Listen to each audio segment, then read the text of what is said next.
Ras and Garba in Chennai has evolved to its uppermost limit. The Khelayas who play the Ras and the Garba go to the hall where the Navratri is being celebrated after having dinner, and they come out from there in the early morning and then go for breakfast before going home. So it's a whole night celebration. There is so much of enthusiasm, so much of zeal, high-powered music. You are not sure as to what is running through all these minds. Is it cultural? Is it heritage? Or is it traditional? Or is it religious? But there is a extreme energy being generated, and it is for sure the circle of energy. This is Dr. Amit Kalenji Sayya, and I am going to be tracing the origin and evolution of Ras and Garba in Chennai. જ્યાં જ્યાં ગુજરાતીઓ હશે ત્યાં નવરાત્રિ થાય જ, ત્યાં રાસ અને ગરબા રમાય જ. લગભગ 1950માં મોટી સેટલમેન્ટ્સ થઈ કે ગુજરાતીઓ ચેન્નઈમાં આવ્યા અને અમુક ખાસ ગલીઓમાં એ લોકોએ પોતાના ઘર વસાવ્યા. જેમ જેમ ઘર વસતા ગયા તેમ તેમ જ્યારે નવરાત્રિ આવી ત્યારે એ સ્ટ્રીટમાં રાસ અને ગરબા રમાતા. ત્યાં ઢોલીને રાખી કરીને એ લોકો ગરબી લેતા અને પછી રાસ રમતા. જે બીજા બધા જે અલગ અલગ વિસ્તાર ચેન્નઈના વિસ્તારમાં રહેતા હતા તે લોકો આ સ્ટ્રીટ્સ જ્યાં નવરાત્રિ થતી હતી ત્યાં રાતના જતા અને ત્યાં રાસ અને ગરબામાં ભાગ લેતા.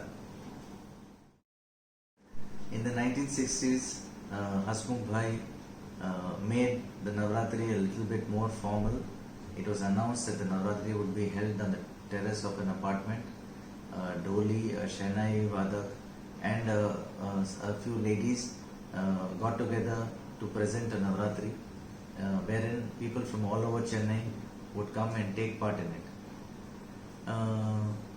As it progressed towards 1965, a few couples got together to hold Navratri in T Nagar. It was held in a marriage hall, and only the couples and their families could participate in this.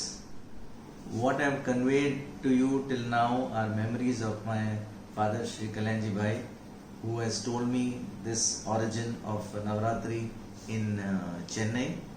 From here on, my memories of Navratri start around 1972-73. We used to go by about 9:30 in the night, and then we as kids were not allowed to first take part in the Ras and the Garba in the first few rounds. Then we slowly used to join up with them. It is here that I learned the Ras and the Garba, and there were so many variations of it that I learned. After a few years, the Navratri shut down at the marriage hall, and at around the same time my father also became the secretary of Gujarati Samaj Mamlam, and he took up holding the Navratri at the Gujarati Samaj Mamlam. At that point of time, the girls and the boys used to play the Ras and the Garba separately. My father, along with Srimati Jyotsnaben Prahlad Patel, who is no more with us and known as Patlani, they took it upon themselves the responsibility of seeing to it that the boys and girls would play together and nothing untoward would happen. Approximately about 45 years of seeing the Navratri being done and the Ras and Garba being played, I think the only place where every permutation and combination of the Ras and the Garba were performed on a daily basis was in Gujarati Samaj Mamlam. The evening would start with the single tali garba, then the teen tali garba, then the heech, and then the sanero. Both the boys and girls would dance to the beats of the dholi and the shehnai. After which there would be a break, and then there would be the matukdi. Matukdi was a form of garba wherein there used to be specific actions of the hands which used to be done. After that, the focus would shift to the Athinga. I am still not sure whether Athinga was the Ras format or Athinga used to be the disc which was placed on the ceiling and from which 12 ropes used to come down, and there could be only 6 or 12 players who could play the Athinga. So there was a pick and choose as to who knew it and who could play it. What would happen is that the dholi would start playing, and then the Khelayas would have to play with each other and form a plate with the ropes.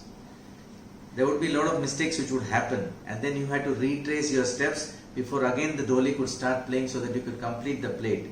The plate would be made till such a level that all the Khelayas will be playing almost on their knees. Once that was done, the Khelayas would hand it over to a different set of people who have been selected to play it, and they would start the unraveling of the Athinga plate which has been created. I'm not sure if it is being played anywhere in India anymore. Pursuant to this, there would be the Pakad Daw. Pakad Daw was very nice in the sense that all the boys and the girls who were infatuated with each other would, get up to play the Pakad Daw. You will have to there will be 2 people who would start the Pakad Daw, where one of them would be the catcher and one of them will be running. When the runner cannot get away from the hands of the catcher, he would touch another person who is sitting in a circle, and that person would start running, and the Pakad Daw would continue. And there used to be some beautiful songs which are specifically for the Pakad Daw. Once the Pakad Daw was over, it would go on to the Ras. Now, all these different permutations and combinations were introduced by my father, Sri Kalanji Sayya, who had learned all of this in Chichpokli Navratri at Bombay, where the Dasa Sanstha used to run the Navratri.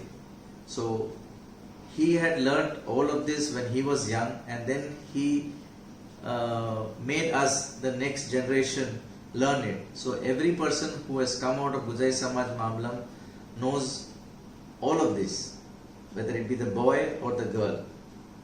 They would know each and every aspect of the different Ras and Garbhas. Now going to the Ras. The Ras did not have just the 6 counts as it is being played today. There was a 6 count Ras, there was the 8 count Ras, there was a 12 count Ras, then there was a 12 count cross Ras which used to be played. And one thing which is completely missing is that at the crescendo of the Ras, the Chalti would be played. It was a 4 count Ras which was played, and it used to go up to a crescendo, and very few people till today are able to play it. And my father used to be able to play it sitting on his knees, wherein the other Khelaya would stand and play against it. The memories are so vibrant of all the Ras and the Garbhas which we played in Gujai Samaj Mamlam, which I am not sure are played or are going to be played anywhere under one single roof. While we were enjoying a beautiful Navratri at Gujai Samaj Mamlam, there were different pockets of Chennai where different kinds of Navratris were being held. The first shift was the Navratri by Babla Orchestra, who has come down twice to Chennai and revolutionized the usage of more musical instruments in the Navratri. At around the same time, Shivamani became a famous drummer, and he started playing at an apartment called Arihant, and it became the flavor of the town. I think in the same year or the year after that, Ankur was formed, and Ankur bought musicians from Mumbai and singers from Mumbai, and they used to have they started the concept of a weekly pass, where everybody would take a pass and would go daily to play Navratri over there. Then there was an explosion, a monumental change. A very big Navratri was held in an indoor stadium which was completely air conditioned and which had carpeting. So now, from having played on the road and in the sand, it went on to playing in the carpeted area and in air conditioning. Now the Khelayas were able to play for longer times. So the Navaratri extended from earlier being from 10 p.m. to about 2 to 3 p.m. Now going on from 10 p.m. to morning 6 a.m. This change brought about another change. There used to be about 50 plus Navaratris which were being held in Chennai. Once this shift happened, the younger generation did not want to scrape their feet in the sand. They would prefer that they go to an air-conditioned venue with carpeting. So, slowly, all the smaller celebrations of Navaratri pettered out, and it got focused to a few locations where it was being held.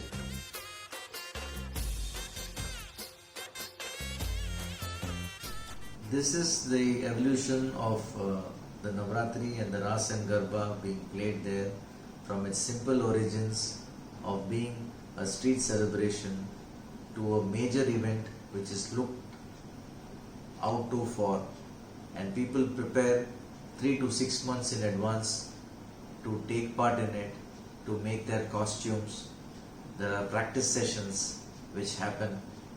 People aspire to be chosen, given a badge so that they can take part in the semi-finals and the finals. The prize money has become huge. From its humble, simple origins of the Navaratri being played on the streets of Chennai to it being played in huge arenas today, as time passes by, a new generation comes in, a new generation brings in the new perspective, a new perspective of the traditions, cultural heritage we follow, and change is always to be accepted.